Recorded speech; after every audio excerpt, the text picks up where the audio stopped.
Hey, what's going on, guys? This is Grant. Rick is with me, and we're the Brilliant Heathens podcast. So we're gonna revisit some of the topics for our, not necessarily the topic from last podcast or from the last show, but we're gonna kind of talk about a topic that may be going in conjunction with that one, but it's coming out of the same region. So talking about China again, and we're gonna talk about COVID-19 coming out of a lab. Um, Yes. and big story. So that this has been again. Everybody knows this is something that people have been saying from day one. There's a bioweapon. It came from a lab. All these things. Um, the evidence. There was some evidence early on, but the person presenting it didn't really have anything concrete. Um, um, and you and I spoke about this on the phone the other day. Um, but um, there's been a lot of hints and allegations, and from respected science researchers and scientists, and people in politics and people in positions of power who have said um, for the last 2 years that this has been a lab leak, and there has definitely been a big pushback um, by a small group of people, um, small group of scientists who have said no, and they, because of their connection to the World Health Organization and and again to Western governments that people have kind of backed off and said, yeah, I guess it's a naturally caused event. Well, the dam on that appears to have broken because in recent weeks, I want to say even going back to late August or early September, and then really growing, there was more and more evidence starting to come out of the lab leak, what they call the lab leak theory. And then at the end of October, Vanity Fair, in conjunction with, I believe it's Axios, which is a really, real, like, I try to only read, to primarily read centrist, non-biased sources. But Axios and The Intercept, um, though they lean left, I would say it's center left. It's not really hard left, and they do amazing journalistic research and real journalistic digging and work. And they did a great job here, and they again released this piece in conjunction with Vanity Fair, um, where it's a long read. It's detailed and fact dense. Lots of experts, and they lay out a very strong case that this was indeed a lab leak. That they don't. There's no. There's some. Oh, I don't want to call it journalistic. There are some parts where they make some leaps and guesses as to how some things happen, but for the most part, the vast majority of the article is really, really well grounded, well written, and it sticks to facts. And it's not. There's no political agenda. There's no left right agenda. There's no. These are people who believe in vaccines and all that stuff. It's not like they're anti-vaccine or anything like that. Like it's as grounded and um, sober as it gets, and it's really good. It's really well done. I would recommend you read it. Again, it's a long read. Take your time, pick through it, check Didn't you say it fact. took you like you had to actually take a couple I days to read I it? took 2 days because I read through it and I was like, wow, there's so much in it. So I read it. I started reading it again, and I was like, I need to take a break. And what I wanted as I read, especially when I'm really into something like this, I start looking. I'll check the sources that they cite. I'll go to other sources. Right. I'll look for other information. I always try to fact check and double check and counter check claims that are made.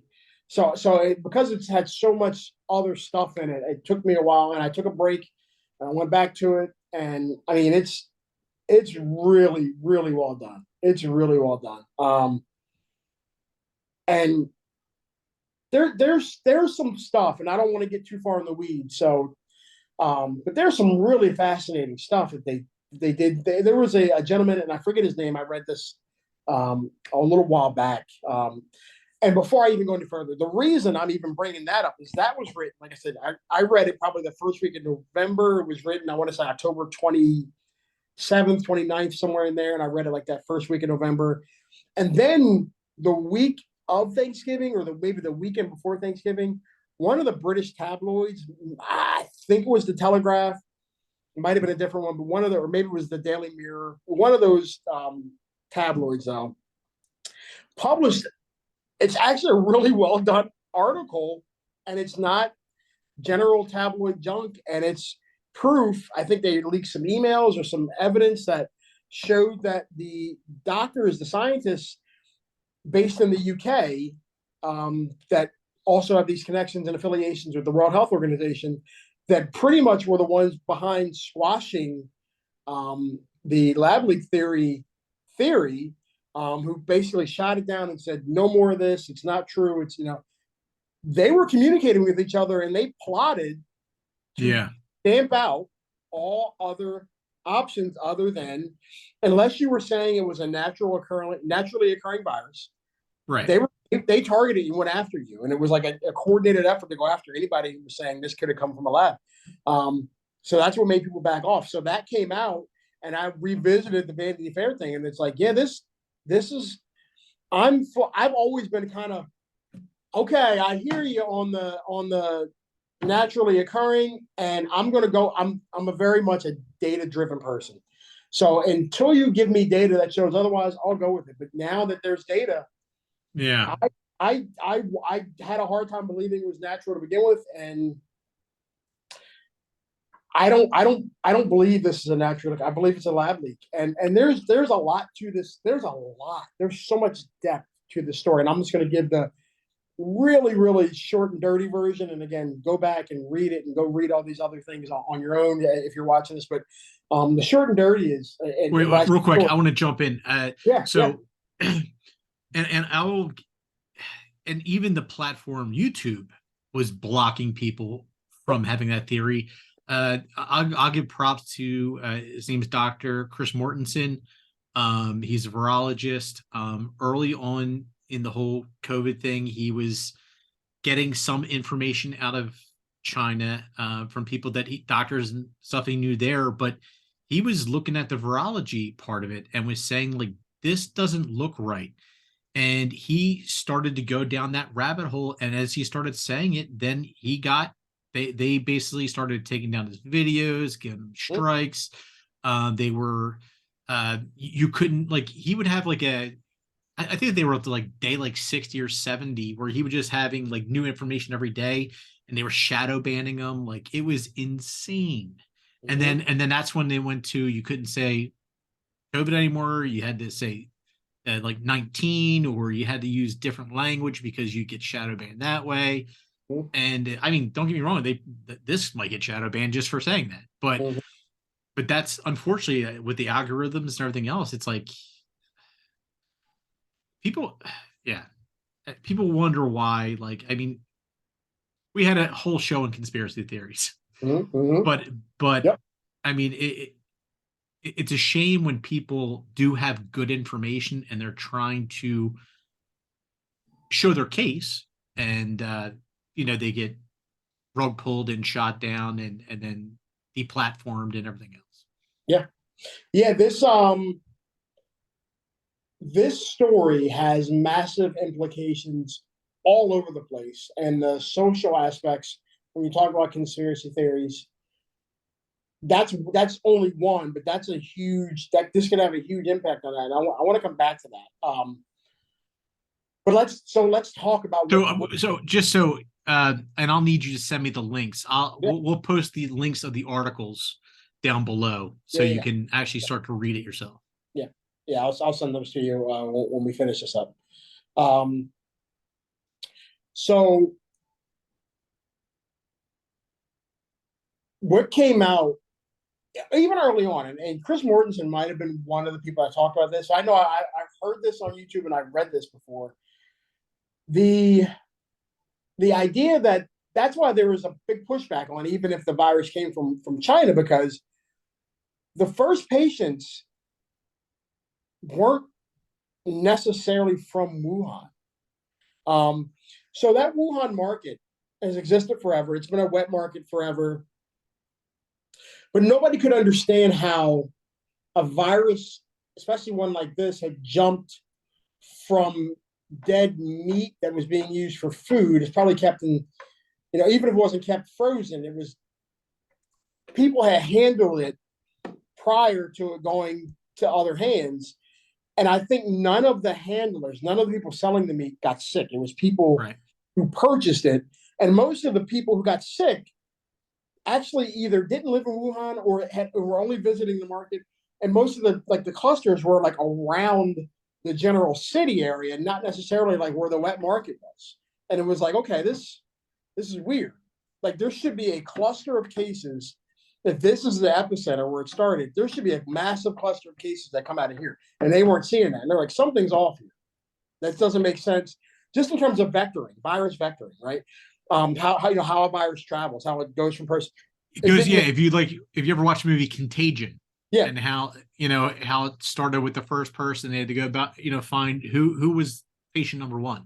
Yeah, it wasn't tracing back. It wasn't making sense.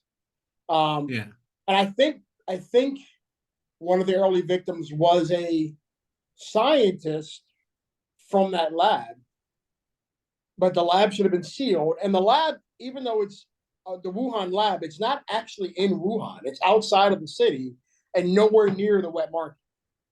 So it was like, okay, something's weird here, because this person had no contact with anybody at this market, and we're not seeing a cluster of cases at the market, but they're telling us it started at the market, and all kinds of weird stuff. There's all kinds of weird stuff to start that nobody can really make sense for this being a naturally occurring virus. And again, there was no weird animal contacts, no bites. It really came from these animals being kept as food. It just wasn't making sense. So that was one of the early things. And I know people were saying that, but then people kind of brushed it off. They were like, okay, she really seems like it came from this area, so it had to be the market, right? So it was really odd at the beginning. Well, as the outbreak got worse and people were just more worried about kind of trying to control the outbreak, that a lot of that stuff kind of got swept under the rug. But there was that one Chinese doctor that a lot of conspiracy circles were saying she's the one that caused the outbreak. Do you remember that? People were like, no. So she works at the lab, and people were saying she created the virus. And that's where a lot of it's a bioweapon theories were coming from. They were targeting her. Right. I think she tried to blow a whistle anonymously, but there was evidence that she had been the one doing the gain of function experiments herself, and she had a connection to Fauci. By the way, Fauci never said it wasn't a lab leak. Matter of fact, he actually early on tried to say he believed it was a lab leak, and he got pushed back against too. So before people were like, "Oh, Fauci and the gain of function exercises that Obama paid for were behind this," no, that's actually not what happened. Like, so when you really start breaking it down, so they what happened was goes back years. It goes back a long time. The Chinese never had biosafety 2 or 3 labs years ago, and they were trying to increase their ability to work with viruses to prevent outbreaks, is what they were saying. Could you use those labs to, for biological weapons? Probably not a 2 or a 3, but you do need a biosafety level lab 4, which is what the WIV is, right? It's the only one in China. It's the only lab they have like that in China. So working with the French government sold them mobile biosafety level 2 and 3 labs. And we're trying to work with them on building up their know-how, their technical expertise, getting them more modernized and up to par to eventually get a level 4 lab. Well, somehow they got the specs to build a level 4 lab, and they built their own level 4 lab. They built it with the wrong materials. That's one of the first problems. You can't use metal because the disinfectants you need to use basically every day are corrosive to metal. They're so powerful they will corrode the metal. Well, they built the lab out of like steel and aluminum, basically. So they already had breakdowns in containment just from spraying the the disinfectants all the time. So they built this lab 2018. They built this level 4 lab. Well, once the word got out that they built it, they asked for help from, again, France and from the US. So one of the reasons that the US started helping them was to help try to prevent this from happening. They were trying to lend them expertise. Yes, gain of function exercises, just so everybody knows, are common. Every government that has this level of expertise is doing it. It's not something the US is only doing or only funding in other countries. It's a common thing. Every first world government is doing these kinds of experiments. It's not uncommon. And they're doing it because they are trying to increase the virulence of diseases and their ability to infect, to figure out theoretical trajectories of how an outbreak would go and that kind of stuff, so they can prevent it. That's what these things are for. Can you use that to create bioweapons? Again, yes, kind of. I still have to have an incredible level of technical expertise to create a bioweapon. And most places don't create a weapon unless they actually have the ability to stop it or prevent it from infecting themselves and their people. So the whole bioweapon thing, even though it's outlawed, do I think it still goes on? Probably. Absolutely. I honestly, I've come to the personal belief that I don't think this was an attempt to release a weapon. Maybe because I don't trust Xi and the Chinese government. Could they have been working on a weapon? Sure. Do I think they were trying to release a weapon? No. Just when you read this article, the amount of safety protocol violations at a basic level, because they really didn't have the ability to run this lab, and they never should have tried to build one anyway. But the amount of safety protocol violations that they had were just everywhere, and they knew it. So, matter of fact, the lab might have been built in 2016 or earlier, but by 2018, they started writing the government, Xi himself, or his cabinet, saying, we have breaches here, we have problems here, we have this. And there's an expert in linguistics and Chinese, the Chinese government, CCP linguistics and CCP coding, and he understands, he speaks Mandarin and Cantonese and all these things. And he actually worked for the Trump administration, but he quit because he didn't like the way the Trump administration tried to turn this into, when Trump started calling it the Kung flu and the Wuhan virus and things that this guy felt was racist, and also trying to make it seem like it was a purposeful weapon, like an attack on the West.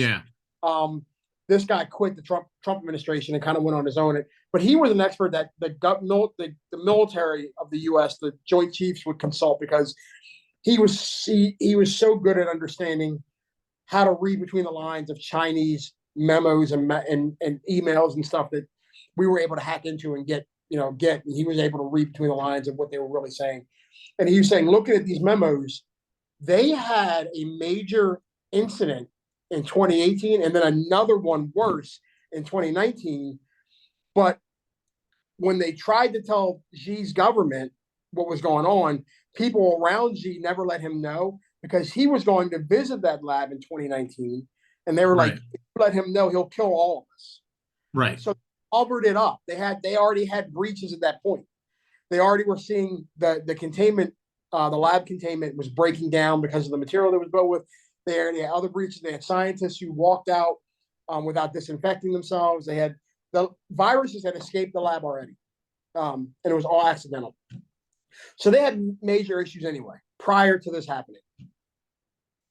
Then you had the other evidence that this was a lab leak and an accidental one was, and you and I talked about this early on Chinese social media. The government started scrubbing all this, but the video started leaking of people like having the coughing fits and passing out, and all of a sudden government agents are coming to pick them up and spray disinfectant, maybe in hazmat suits, But then there was all these like private messages and posts about there's some weird pneumonia that everybody's getting, and nobody knew where it was coming. The doctors didn't know where it was coming from. Nobody knew where it was coming from. But it was like getting worse and worse. And then in September of 2019, there was that. Remember that doctor that blew the whistle and then he disappeared, and then they found him, died. They found him later. Yeah. But he blew the whistle. He was like, "Look, there's a disease outbreak here. We have no idea how to treat it. We're doing everything we know, and people are dying, and it's all over the country, and we don't know what this is, and we need help." And he asked for help from Western governments, and then he disappeared. His family was like, the government came and picked him up. We don't know what happened to him. And then like in like late November, early December, probably around this time of year, his body turned up. Like so. And at that point, it was already in the U.S. because we had a guy at work. His family went up to him and his daughters traveled up to New York State, and his daughters with his sister went to New York City, came back. They came back from New York and had a horrible flu, and they went and they got tested, and at the time they tested negative for flu and nobody knew what it was. Yep. And come to find out 3 or 4 months later, and then it actually hit a couple other people at work, and they all to this day think that it was good. Yeah, I think it's called COVID-19 because I believe the Chinese government officially acknowledged that it existed and announced it as an outbreak right after Christmas, right around Christmas time. Yeah, it was towards the end of December. Yeah. And then by January, what was it, like third week in January, we had our first case here, our first official case. Official case, yeah, but we had before that, yeah. That guy in Seattle, and then then all of a sudden cases popped up everywhere. Yeah, and then once they were able to act to consistently test for it, then we had cases all over the world, but tons here. Yeah. And then by March, we shut down. Yeah. Well, here's the interesting thing. So we talked about the Chinese level of expertise. Again, they had no business having a biosafety level 4 lab. They had nobody in the country that had the ability to work in such a lab. They had nobody with that level of expertise that they had ever worked in a lab of that level. They had only just gotten to biosafety 2 and 3 just a few years prior. Like they weren't ready for that lab.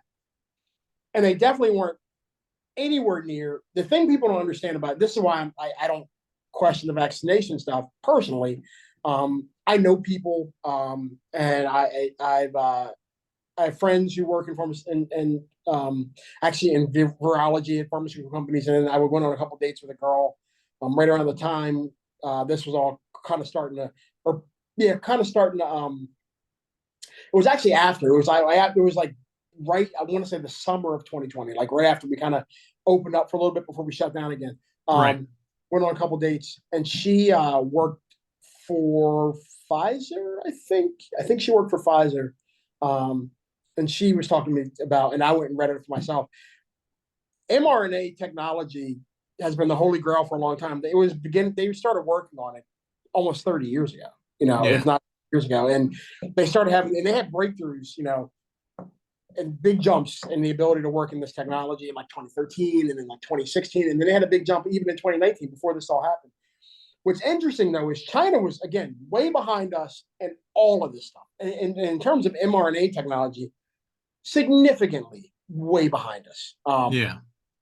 Well, come, I think it was March or April of 2020, as we were starting to shut down, maybe it was May, but as we're starting to shut down, China has their first COVID vaccine already. Yeah, and that's at the time where the U.S. was just starting to say, hey, we're going to start working on a vaccine. Yeah. And then, boom, they had it. Yeah. And everybody, that's why, again, even Fauci was like, something's off here. Like, alarm bells rang for a lot of scientists in the West, because they're like, not only are they nowhere near as close to we are, it will be like Germany and the U.S. were the closest to the nuclear bomb, and then the U.S. got it, and then Russia, when the German scientists went to Russia after World War II, Russia followed, right after us. But like, it would have been like um Argentina. yeah, or Yeah. Vietnam or some random country all of a sudden have being the first country with a nuclear bomb. Like Right. that's how far behind they were on this technology. But somehow they jumped everybody. Right. And they hit the market first with the mRNA vaccines. Didn't make any sense. Like in any way, made no sense. Level of expertise, history of working on this stuff. Just there was no way they should have hit the market with that vaccine, and nobody could explain it. And that sent alarm bells. Like they have been working on this vaccine for a long time. Yep. Which means they knew that they had one, they were working on it as part of whatever they were doing with this virus. But two, when they had that breach and people started getting sick, they were like, we got to come up with something fast. So it's really interesting. So there's all again, and there's even more. Like there's even more, and I can go further and further in depth. But I don't want to get too far in the weeds on this. But there's so much to this story that all but proves this was a lab leak. And this is massive. I mean, this is the first provable example of a lab accident basically changing the very existence of the world. The world has changed because of this. And it's mind blowing. It's mind blowing. And the Chinese government going if with this coming out now, especially, this may even ignite even more protests because they've hidden this from their own people. So if the Chinese people were protesting the COVID measures and all kinds of other stuff, get wind of this on top of it, it really may send the country into some kind of violent. Right. So we may see it happen faster than we expected. But the world, I think during the lockdowns and when we had all the supply chain issues, which we're still dealing with, the government started to realize we need to bring our manufacturing back from China. Like we need to, but with this happening, I think we're going to see world governments start going, we need massive changes in how we do everything. Yeah. Like I think this could change as much as COVID changed the world. I think this could change the world just as significantly, maybe not in such openly visual, in ways that we see right in front of us, but I think you can see world governments and societies are going to change a lot of things because this is a massive event that I don't want to say nobody, but that a lot of people are not even aware of, let alone talking about. It's huge. You know what's crazy? So beginning of 2020, did you ever hear of a TV show called Utopia? I heard of it. I didn't watch it. John Cusack. Watch it. Because what's scary is, so that show came out just as we rolled into the whole COVID thing. The premise behind the show was that John Cusack is a crazy scientist who develops a bioweapon, who then on the other end creates the vaccine. So he pushes it out there, gets some people sick, and then his company then pushes the vaccine. And this is all during COVID, just started. And I watched it and I'm like, oh my God, this sounds so familiar.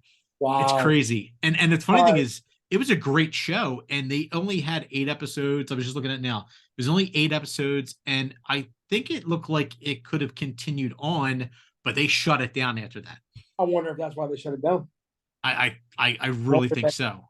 Wow. That's crazy. That's crazy. So I'll tell you what, if it's a show you would like. Okay. And it's got a whole comic book theme too with it. But what channel is that on?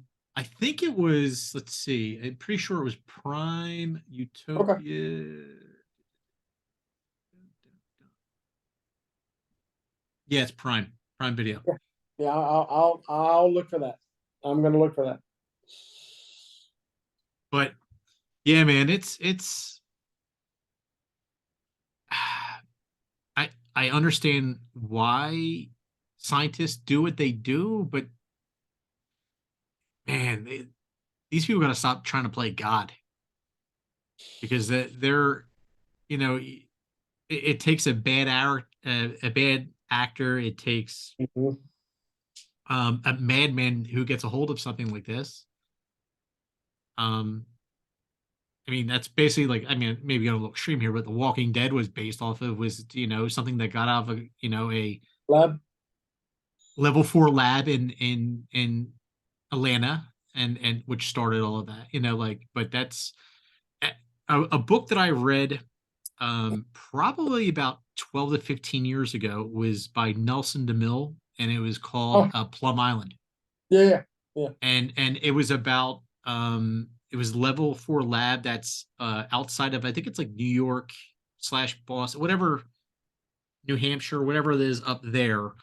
But it's about a level 4 lab, and it basically talks about Lyme's. I think with Lyme's disease was Well, something that came out of that lab. Plum Island's off the coast of Connecticut. Yeah, Connecticut. Yeah, yeah. Yeah. And it's all circumstantial. It's all circumstantial. However, Yes. there's a lot of circumstantial evidence that Lyme's disease Came out of Plum Island. originated on Plum Island, and because Lyme, Connecticut, I think is the name of the town, is what's directly across from the island, Right. and that's where the disease was first discovered in the Right. tick population.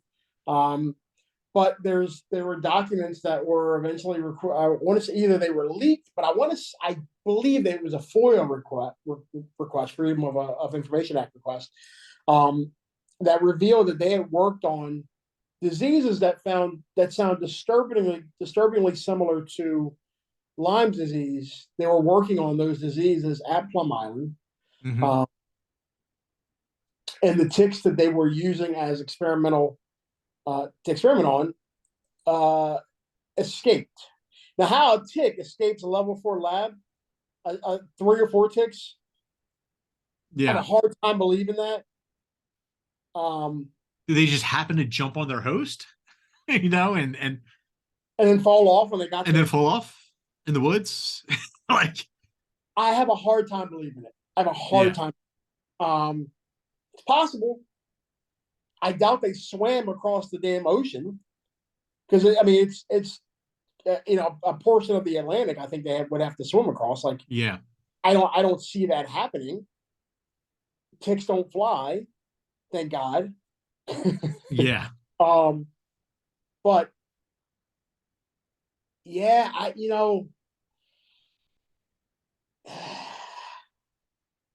And I've always believed that Lyme's disease, especially after that since I've read all that years ago. I read that years and years ago. Plum Island's always been a in conspiracy circles. It was always a topic of discussion.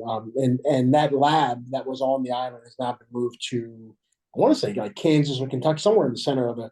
I think it's Kansas. The lab has been moved now, but yeah, it's very similar if you think about it. Like it's mysterious leak. It's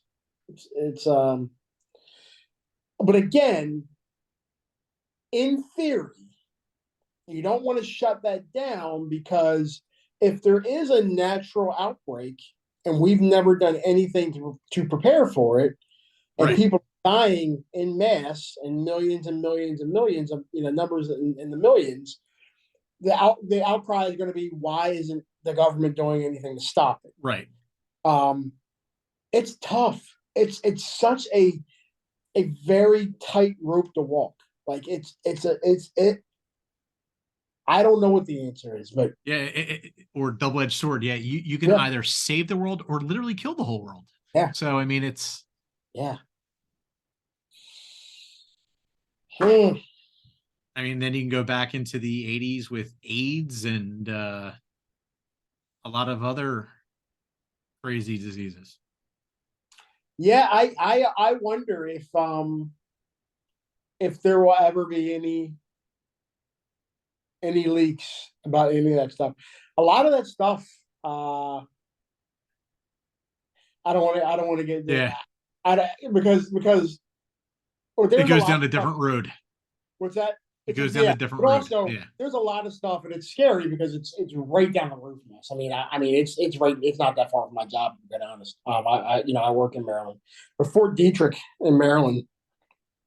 Um, that's where a lot of the U.S. experiments, especially military viral experiments and bioweapon stuff before it was outlawed. That's where that stuff was taking place at. And it's Yeah. right, like it's right here.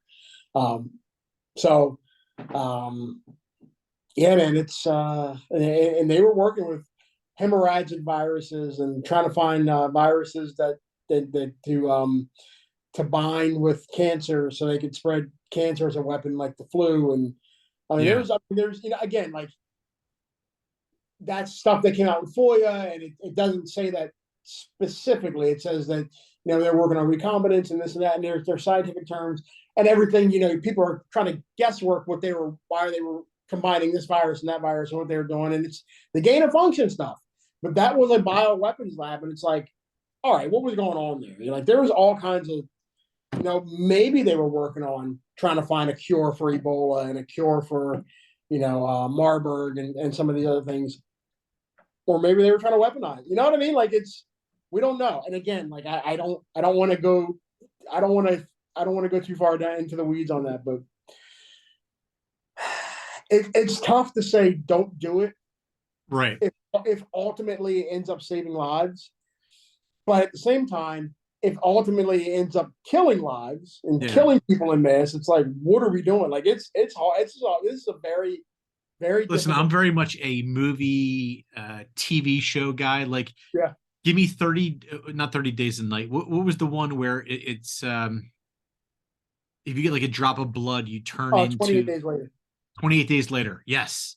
Like that's some scary shit, bro. Like that's the type of stuff like you watch a movie like that and you see like, hey, maybe that's what they're kind of playing with. Like that's some scary Yeah. stuff. Yeah. And again, I think that the aim for the scientists in that movie was to try to find some cure for whatever that disease it was at the was. time. Yeah. Right. But yeah. Yeah. Yeah. Or what was the one with Brad Pitt where the zombies were really Well, fast? 12 monkeys. Oh Yeah, no, no, World War Z. yeah, World War Z. But 12 monkeys was a virus that was created and released. Yes. That was Brad Pitt and Bruce Willis. Yes. And then they did a TV show series in that one Yeah, too. That was kind of weak though. it was a little. I need to try to watch it. It was a little. It was very convoluted with the time travel stuff. I Yeah. tried watching. I was like, there's a lot going on right here. Yeah. But yeah, it's man. So the other thing though, the social implications, aside from what could potentially happen in China, in Western countries, there were people, and they were labeled conspiracy theorists, who were saying that. Now, again, the problem is you have people who went too far. This was Yes. a Chinese weapon. This was China trying to kill the world. There's no data that says that. And even the people who, again, the expert at being able to read between the lines and decipher memos from between CCP officials, he doesn't see anything like that. He sees that they were panicked about a leak. He sees that they were panicked about this thing breaking out and they were trying to cover it up. He sees all kinds of stuff like that, but nothing that this was any kind of intentional attempt to create anything. But you're at a lot of people who are like, this is a weapon. But whatever they were saying, it was all centered around the idea that this was created in a lab. And those people were shut down Yes. and made to feel and look like lunatics. And they're vindicated. And the problem now is some of them are going to grow a following, and they're going to be the ones who are like, we told you, blah, blah, blah. And they were, they're still completely off base. Right. But people are going to listen to them now. By the rest of the world, not the rest of the world, by the UN, the World Health Organization, and these group of scientists that work to perpetuate or perpetrate a cover up and perpetuate the lie, by them doing what they did, they've now given ammunition and power and credibility to people who could have bad intentions. Yes. And or even if they don't have bad intentions, you could take people down a really bad road in terms of what they believe in. And by them not being transparent, they've made everything worse. Like Yeah. it's ugly. This is an ugly situation. Yeah, and I wouldn't be surprised if some of those people, maybe didn't, not the crazy rabbit hole, but the people that were bringing out the information. I wouldn't be surprised if some of those people lost their jobs, Oh yeah. Oh yeah. lost all their credibility, and Maybe lost their families. maybe lost their families, because Yeah. Yeah. that's the road it goes down when you lose your income, your major income source, and Yeah. you can't support your family, and then now you have a broken family, and then 3 years later you go, oh, but yeah, by the way, I was right.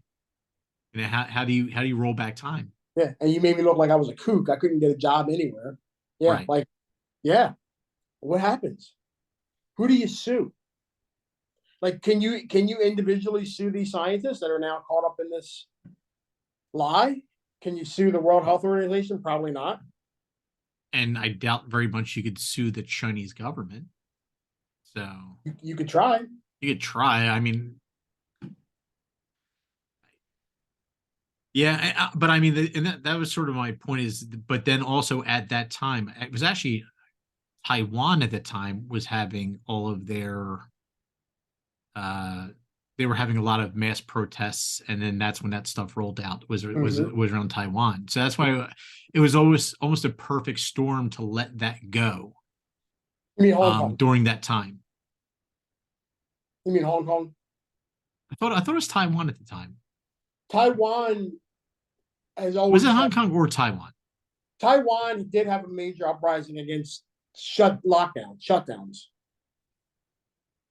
I thought it was right before that, though. It was like But they were the having a Hong lot Kong of stuff, the Hong Kong protests, and then that happened. before, yeah, Maybe it was Hong Kong. Okay. yeah, Yeah. it's bad, man. Well, hopefully I mean, now that the cat is out of the bag, I mean, I'm hoping that we actually do get Some real information. some real information. Yeah. I don't see them, the Chinese government being forward about it, because that it would just embarrass them. But Nope, they're going to continue to cover it up, and that's what that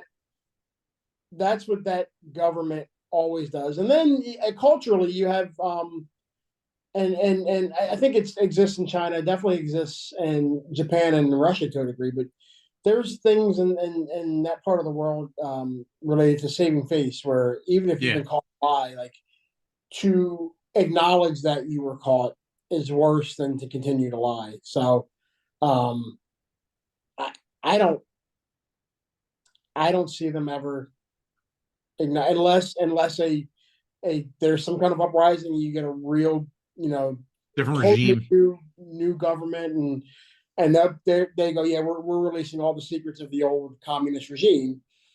Otherwise, I don't see it coming out. Yeah. All right. Well, I think I gotta end this, do some other stuff. Okay. So maybe next week we'll try to have something a little more positive. Maybe we'll have a what is it, 10 or 11-1 Eagles team. We can maybe talk some football, or I do want to talk to you about that They're thing I 10-1. sent you. Let's not jump the gun. Yeah, we're playing a good team this week. Yeah, and we gave them not. We were said they were going to be 9-0, and then they lost to Washington. So yeah, I was actually the game I called at work, though. With one of my coworkers, I I said had a bad feeling about that game too. I don't know what it was. I had a bad feeling about that game. Yeah. All right. Well, hey, I hope everybody has a great week, and thank you for watching the Brilyant Heathanz podcast. Like and subscribe. Like and subscribe. Hit the ring the bell. Hit the thumbs And up. choose all. See you later.